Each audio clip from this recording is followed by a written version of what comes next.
Hello students. So today we will discuss further democracy and equality, लोकतंत्र और समानता. ठीक है. The Constitution of India provides for a democratic form of government. जैसा कि हम लोगों ने डिस्कस किया था कि हमारे इंडिया प्रोवाइड करता है डेमोक्रेटिक फॉर्म ऑफ गवर्नमेंट, लोकतंत्र. The government is accountable, answerable to the people. ठीक है. The goal of the constitution is to establish democracy, socialism, secularism to achieve this goals. इन सारी गोल्स को अचीव करना होता है संविधान हमारा, the goal of our constitution. Our constitution has given the people very strong and reliable tool. This tool is the establishment of democratic form of government. Equality is a की element.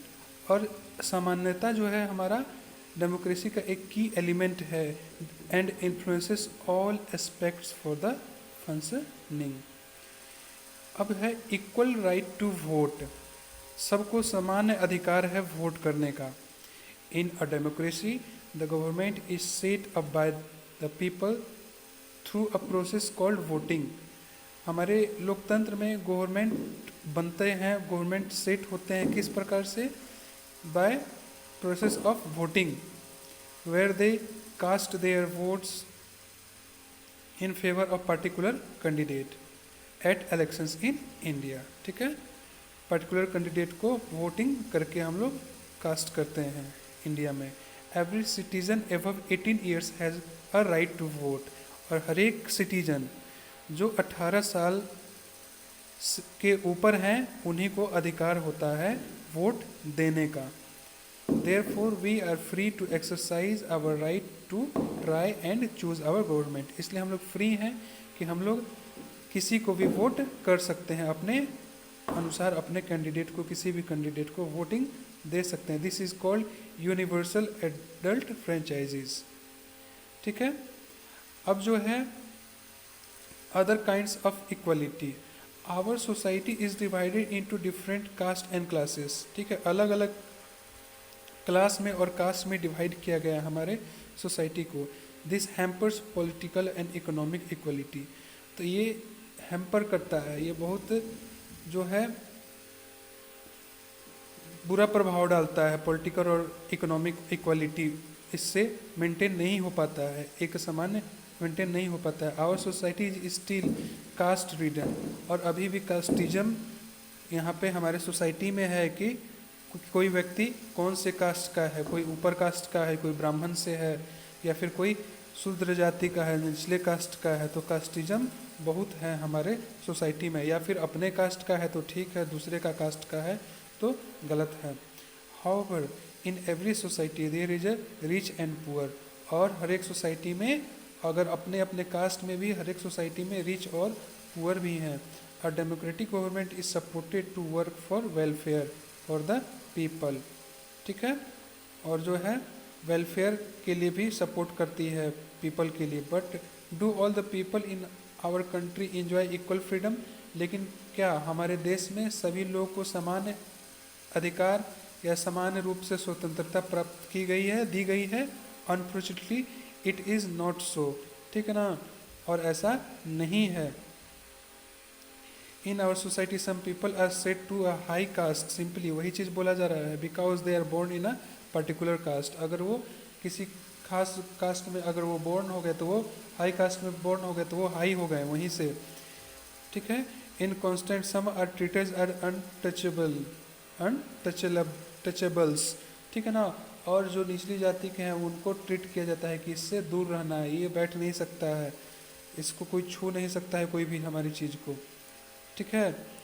और एक जूठन एक book भी है, Om Prakash Valmiki talks about experience of growing up a Dalit boy. एक निचली जाति का, जिसको दलित कहते हैं, एक दलित का लड़का कैसे ग्रो करता है उसके बारे में ओम प्रकाश वाल्मीकि ने एक किताब ही लिखी हुई है. ठीक है. इसी चीज़ पे recognising dignity. Now let us read a story. ठीक है. जो स्टोरी है बहुत ही अच्छी स्टोरी है, इसको हम लोग पढ़ते हैं और समझते हैं कि जूठन में क्या है। ठीक है, a Dalit student Joothan is a part of a autobiography of a famous Dalit writer Om Prakash Valmiki. ठीक है ना, फेमस बायोग्राफी जो है ओम प्रकाश वाल्मीकि जो है, उन्होंने खुद जो है अपना बायोग्राफ लिखा है इसमें। He says that he had to sit away in the classroom.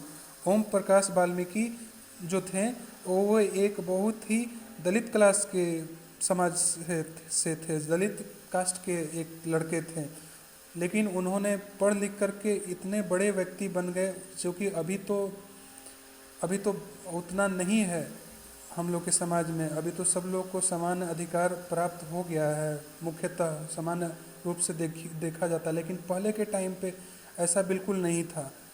ठीक है, तो उस टाइम का बात बहुत बड़ी बात होती है कि उस टाइम के लोग अगर कोई पढ़ लिख करके बहुत बड़ा व्यक्ति बन जाते हैं, राइटर बन जाते हैं, अपना ऑटोबायोग्राफी उन्होंने लिखा है, वो एक राइटर थे, तो एक अपने आप में बहुत बड़ी बात है।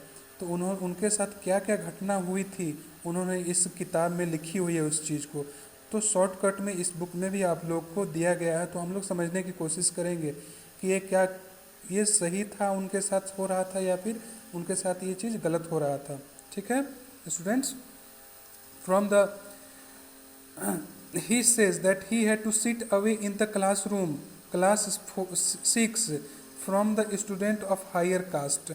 तो क्लास में जब हम लोग पढ़ने जाते हैं, चाहे वो हम लोग के स्कूल में तो ऐसा नहीं होता है और किसी भी स्कूल में ऐसा नहीं होता है आज के टाइम पे, तो उस टाइम का बात है जब वो जब अपने क्लास 6 में पढ़ने जाते थे तो हाई सोसाइटी के जो बच्चे थे उनसे उनको दूर बैठना पड़ता था।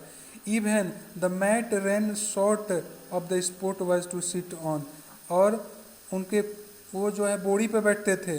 दस he had to sit on the bare floor sometimes near the door. ठीक है ना, और दरवाजे के पास भी बैठना पड़ता था या फिर बाहर भी बैठना पड़ता था पढ़ने के लिए क्लासरूम में। उसी क्लासरूम में जो उनके सहपाठी, उनके फ्रेंड्स जो कि पढ़ रहे हैं बढ़िया से बैठ करके। वन डे, ठीक है, one day the school headmaster ask him to clean the school and playground. और वो बच्चा पढ़ने जाता था लेकिन उसके हेडमास्टर उनको कहते हैं कि जाओ जा करके पूरा स्कूल को क्लीन करो और पूरा का पूरा क्लासरूम को भी साफ करो, प्ले ग्राउंड को भी साफ करो। He was weak boy and play ground was very large. और वो छोटा बच्चा था, 6ठी क्लास में पढ़ने वाला लड़का, बहुत कमज़ोर लड़का था और प्ले ग्राउंड बहुत बड़ा प्ले ग्राउंड था। It was a difficult task for him but as he had no choice he started cleaning the playground and the school. उसके पास कोई चॉइस नहीं था, वो क्या कर सकता था। His whole body was covered with dust, और वो उसका पूरा का पूरा शरीर जो है धूल से भर गया साफ करते करते। Even entered his mouth and nostrils, और उसके मुंह में और नाक में भी उसका जो है क्या है धूल मिट्टी घुस गया। Hammering away in his mind was thought while other students were studying he was sweeping. और उसके दिमाग में वही चीज़ खटक रहा था और वो बेचैन था कि बाकी के मेरे स्टूडेंट्स, बाकी के मेरे फ्रेंड्स जो है पढ़ रहे हैं और मैं क्या कर रहा हूँ, स्कूल में आकर के स्कूल की सफाई कर रहा हूँ। The headmaster were constantly watching him, और लगातार उसको देख रहा था। He was not even allowed to drink water, उसको पानी भी नहीं पीने दिया गया था। ठीक है, ये किसकी कहानी है? ओम प्रकाश वाल्मीकि, उन्होंने खुद अपना ऑटोबायोग्राफी लिखा हुआ है। He was kept cleaning the school the whole day, from the doors and windows to rooms of the schools. He was made to clean the next couples of day, और अगले भी बहुत दिनों तक उसको साफ करना पड़ा और वो साफ करते रह गए। This exercise came to an end, और ये एक्सरसाइज कब अंत हुआ? when his father passing by school saw Valmiki's hand as they were left the school। उसके पिताजी एक दिन स्कूल के पास से गुजर रहे थे वाल्मीकि के, ओम प्रकाश वाल्मीकि के। उन्होंने उनका हाथ जब देखा कि मेरा बच्चा का हाथ कैसा हो गया है, ये क्या कर रहा है। ठीक है, मैंने अपने बच्चे को इस प्रकार से तो स्कूल में नहीं छोड़ा था, ये क्या कर रहा है। His father is scolded the teacher for the unethical attitude and told him that। और उनके पिता ने बोल दिया टीचर को और उनको गाली भी दिया, फटकार भी लगाई, ठीक है। और उन्होंने बोला told him that through that they were living, ठीक है, he had better remember that.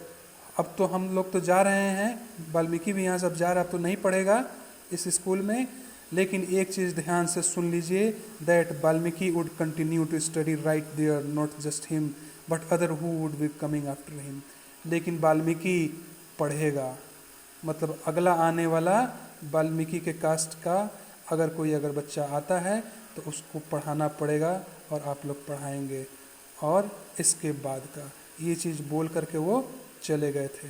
तो वाई इज़ इक्वालिटी इम्पोर्टेंट, इसीलिए हम लोग का इक्वालिटी इम्पोर्टेंट है। यही चीज़ जो है हम लोग को लिए समझना है, और इस चीज़ को हम लोग फिर आगे भी कंटिन्यू करेंगे। आप लोग को ये कहानी बहुत अच्छी लगी होगी।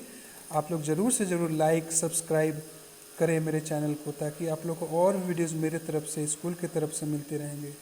और कुछ पार्ट अगर कवर नहीं हुआ है उसको भी हम लोग फिर से करेंगे, ठीक है। अगर ऐसा कुछ छूट जाता है तो इसको आप लोग अपने से रीडिंग भी करेंगे, इसको समझेंगे। Thanks for watching, have a nice day, bye bye.